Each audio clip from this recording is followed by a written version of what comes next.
পুনৰ নতুন মডেলত স্বাগতম জনাইছোঁ। এইখন আপোনাৰ এচি গ'ল, ইয়াৰ ভিডিঅ' আমি বনাইছিলোঁ। গাড়ীখন আছিলে জিডি মটৰ্ছ, গুৱাহাটী জিটিকুছিত আছিলে।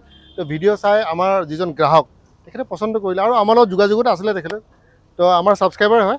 তো তেখেতে আজি গাড়ীখন ল'লে। এতিয়া আমি জানিম যে তেখেতে কিমান টকাত ল'লে, কি কামত ইউজ কৰিব, আৰু কিছুমান নতুন কথা আমি জানিব বিচাৰিম, যাতে যিসকলে গাড়ী নতুনকৈ ল'ব তেওঁলোকৰ সহায় হয়। বেপাৰ বাণিজ্যত কমাৰ্চিয়েল ভেহিকেল এটা খুব ডাঙৰ এটা ইম্পেক্ট মানে আপোনাৰ প্ৰভাৱ পৰে। তো এই বিষয়ে আমি জানিম। এতিয়া দাদাক আমি মাতিম, দাদা এবাৰ এইপিনে আহক। দাদা নমস্কাৰ। নমস্কাৰ। তো আমাৰ যিসকল আমাৰ ছাবস্ক্ৰাইবাৰ আছে তেওঁলোকক আপোনাৰ প্ৰথমে নামটো কওক আৰু ক'ৰ পৰা আহিছে এইটো কওক। নমস্কাৰ, মোৰ নাম কুলদীপ শৰ্মা। মই নলবাৰী গোৱালপাৰা গাঁও বুলি কয়, নলবাৰী জিলাৰ পৰা আহিছোঁ। তো আপোনাৰ নলবাৰী বা কি মানে এটা কথা এটা সুধো, মানে বহুতে আমাৰ আপাৰ আছামৰ পৰা চাই, নলবাৰীৰ পৰা এনে গুৱাহাটীৰ দূৰত্বটো কিমান হয়? মোটামুটি ৬০-৬৫ কিলোমিটাৰমান হয়। ৬৫ কিলোমিটাৰ। এতিয়া আপুনি টাটা এচি গ'ল আপুনি ল'লে, মই এনে আৰু এটা সুধিব বিচাৰোঁ যে অকল আপুনি এইখন, আপোনাৰ মাৰ্কেটত বহুত ধৰণৰ গাড়ী আছে, তো এইখন গাড়ী আপুনি কিয় ল'লে?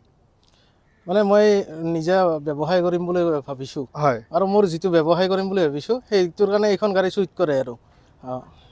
তো আমাক সকলোৱে মানে উৎকণ্ঠাৰে চাই থাকে যে এখন পুৰণা গাড়ী যেতিয়া লয়, এখন আপুনি কিমান টকা দি ল'লে? মই এখন সেইটো মই জানো, কিন্তু আমি চবকে ক'ব বিচাৰোঁ। ৩,২০,০০০ লৈছোঁ। ডিজেল নে পেট্ৰল? এখন ডিজেল গাড়ী। ডিজেল। কোন বছৰ আছিলে এইটো আপুনি এবাৰ কৈ দিয়ক। ২০২৩ৰ।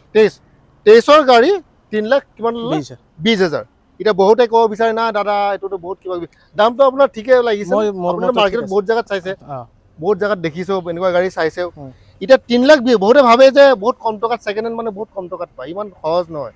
আপুনি প্ৰথমে মাৰ্কেটত চাব। বহুতে মোক এনেকুৱাও কয় দাদা এখন নতুন গাড়ী নেকি? নতুন গাড়ীৰ দাম আপোনাৰ শ্ব'ৰুমত গৈ এবাৰ সুধিবচোন কিমান পৰে। ৩,২০,০০০ আপোনাৰ মোটামুটি পেপাৰখিনি আপুনি আপডেট হয়। আপডেট। এতিয়া নতুন কথা আপুনি এতিয়া গম পায়নে, আমাৰ যিটো আমাৰ দ্বিতীয় মানে আমাৰ পৰিবহণৰ যিটো ছিষ্টেম নতুনকৈ যেতিয়া ইমপ্লিমেণ্ট কৰিছে, ১৫ বছৰ টেক্স দিব লাগে, ৫ বছৰ টেক্স দিব, সেইটো গম পায়নে আপুনি? সেইটো গম পাওঁ। গম পাইছে।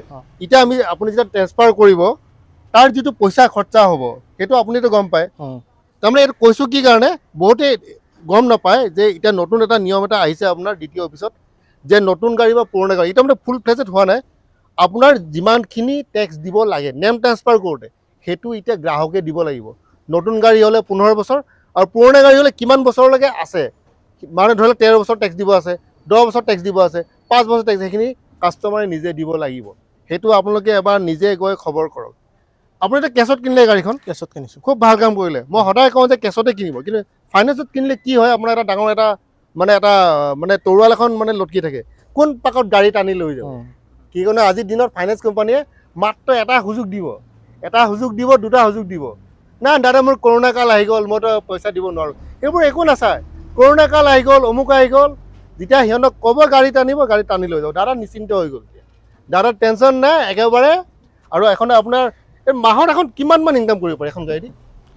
মই ধৰক মোৰ যিটো টাৰ্গেট, হয়, মোৰ বেলেগ বিজনেছ আছে, তথাপিতো মই এতিয়া যিটো নতুন সেইটোত মোটামুটি ২০-২৫ হাজাৰমান আশা কৰিছোঁ। মানে এটা ২০-২৫ হ'লে আপুনি ধুনীয়াকৈ এটা মানে সৰু সুৰাকৈ গাঁৱত থাকিলে ফেমিলি এটা চলিব পাৰে।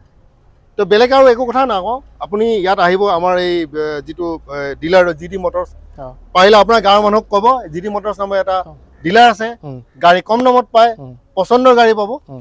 তো সেইখিনি আশা, বেলেগ একো নাই। তো আপোনাৰ যাত্ৰা শুভ হওক আৰু আপুনি বিজনেছত ছাকচেছ হওক আৰু 10খনমান গাড়ী লওক। ধন্যবাদ। নমস্কাৰ।